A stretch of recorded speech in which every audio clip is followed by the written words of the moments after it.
Welcome, Governor. Thank you very much, Sandra. Good to be with you today. Yeah, great to have you, and thanks for waking up early with us. A new poll out yesterday shows Republican frontrunner Donald Trump giving up some of his overall lead as Carly Fiorina rockets to the #2 spot.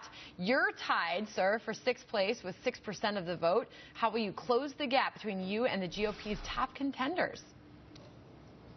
It has all to do with time, organization, staying on the field, staying on your feet. The polls at this point don't really reflect where things are going to be when it comes springtime. I mean, let's just remember that summer blockbusters rarely win the Oscar. And I just think that sometimes we forget the history of presidential primaries. It is very rare that somebody who is at the top of the game right now is still going to be at the top of the game when votes are starting to be counted in Iowa after the caucuses. By the way, Governor Huckabee, I wanted to also get to this, and I'm going to open things up to our guests here as well. But you also made news over the weekend. You issued a statement criticizing President Obama's nomination of the first openly gay U.S. Army Secretary, Eric Fanning. In that statement, you said, quote, "It's clear President Obama is more interested in appeasing America's homosexuals than honoring America's heroes." Do you stand by that this morning? Sandra, I do. Listen, he may be very qualified for the job, and if he is, then nominate him because he's qualified to lead the Army, not because of his sexual orientation. Well, is there any indication from the White House that they nominated him for this for any other reason other than his qualifications? Well, why are they making such a big deal and talking about it? What difference does it make?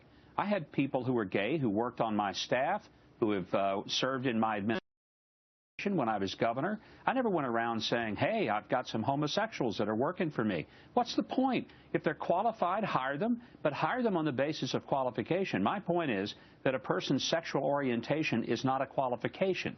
And I just think this president is so into symbolism, so into trying to prove to everybody that he's this open-minded guy. Maybe he's trying to make up for the fact that until just, 3 years ago, he still took the position that many of us do, and that is that marriage, for example, is a biblical issue and that it is between a man and a woman. He had this sudden revelation that is not that way anymore.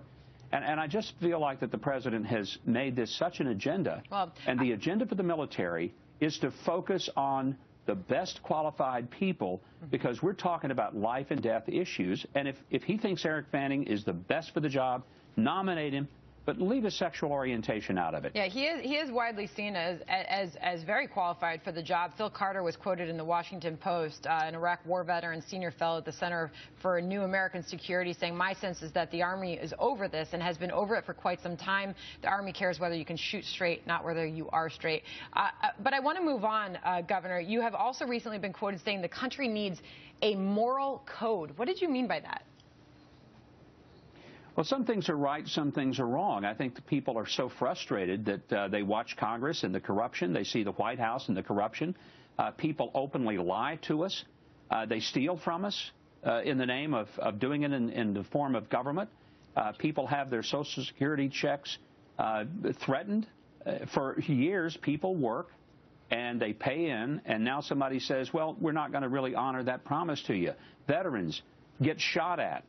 And they're promised that if they go to the military and serve, they're going to be provided with the health care that they have richly deserved. Come back, missing arms and legs, and are told they're going to have to wait for weeks or months, and that's why the suicide rate. We saw Obamacare. You can keep your doctor. You can keep your insurance. It's going to cost you $2,500 a year less. A moral code says you're going to be straight with people. You're going to quit lying to them, stealing from them, and you're going to quit feathering your own nest. The Wall Street to Washington axis of power, where the donor class feeds the political class, and it's all a nice dance, and that's why you don't see much change when even the Republicans get in power, because the same donors who feed one party feed the other one, and they do the bidding of the people who shell out the dollars. Governor, I want to bring that's corruption. John Hilsenrath from the Wall Street Journal in. Governor Huckabee, you heard Ben Carson in the quote leading into this. I wonder what's your view on this issue of whether the country is ready for a Muslim to be president. What do you think about that? Well, there's no religious test for a person to hold public office in America. And I think it would depend on the individual. I don't think that we ought to just disqualify somebody because of his or her faith. Do you think whether Ben the person Carson is was a out of Muslim, line a in what he Christian? said? I'm not going to evaluate Ben Carson. I'm going to let Ben Carson speak for himself. I'll speak for myself. One thing I've decided in this race, I'm not going to sit around and there, my gosh, there's 15 other candidates still on the stage.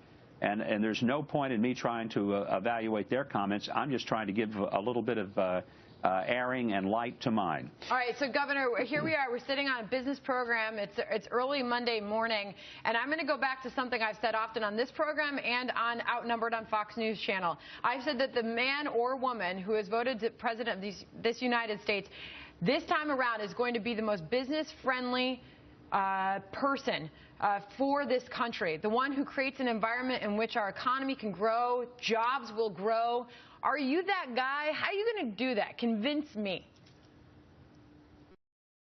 I think I am, because I'm the one person who believes that we shouldn't be punishing people for productivity. My advocacy for the overhaul of the tax system, where we pay tax at consumption, means you would pay zero tax on income, whether it's corporate or individual. It would be zero capital gains tax and tax on dividends and interest on savings. What about the corporate tax rate? What are you going to do with that? And tax on inheritance. You turn it to zero. Why should corporations don't pay tax? They collect the tax. They pass it on to their customers. It's nonsense to say, let's raise the corporate tax. All that does is make it harder for the end user, the consumer. The idea that we're going to bust these big corporations, that's nonsense, because all you're doing is you're making the prices more expensive for everyday consumers. So the best thing to do is stop taxing productivity, stop taxing labor and capital, because it's killing manufacturing in this country. It kills jobs. It pushes those jobs to places that are more tax-friendly. And America ought to be the place where people come to do business. What's that? Governor, it's Dagan. Good to see you. I would argue this. Then why haven't you talked about that more and really upending the tax code and talked about the economy rather than making gay marriage, which based on the Supreme Court's decision is legal in this country, rather than that, making that, and whether someone appointed by President Obama talking about his sexuality, making those issues centerpieces of your campaign rather than the economy? Oh, I do. If you would come to one of my town halls, Dagan, that's what you would hear me talk about. But what did you guys ask me about when I first came on? You asked me about Ben Carson. You asked me about my comments on Eric Fanning. And I'm just surprised you didn't ask me about Donald Trump. When I go to the debates, I don't get to select the questions. Governor, what do you have to say about Donald Trump? I mean, he's still at top of the polls. He's leading the conversation. I don't have anything to say about Donald Trump. You said you were disappointed. My gosh, you guys are giving all the helium to his balloon. He doesn't need me to talk about him. Gosh, that's the problem. What do you make of Carly Fiorina's Donald Trump, let me give you a specific. Governor? What do you make of Carly Fiorina's rise? I don't think about it at all. I think about Mike Huckabee's candidacy for president. Right, last word, last question. You want to talk about the consumption tax. Tell us how gasoline taxes fit into that. Do you think there should be a greater tax on gasoline right now in exchange for lower taxes on income? Not necessarily. I do think we need to change. John, I think we need to change our energy policy. We need to become the greatest exporter. If we really want to change the balance of world power, what we ought to be doing is exploring the fact we've got hundreds of years of energy under our feet in coal, gas, and oil. We need to be pumping it out. We need to be challenging the marketplaces in Europe, Asia, and Africa. We need to put Putin, Iran, and the Saudis out of business in the energy market, put Americans to work in the energy industry, and change the balance of world power, because the only way that the Iranians, Russians, and Saudis have the resources to do nefarious deeds is they have energy money. Let's change that marketplace. All right, Republican presidential candidate, Governor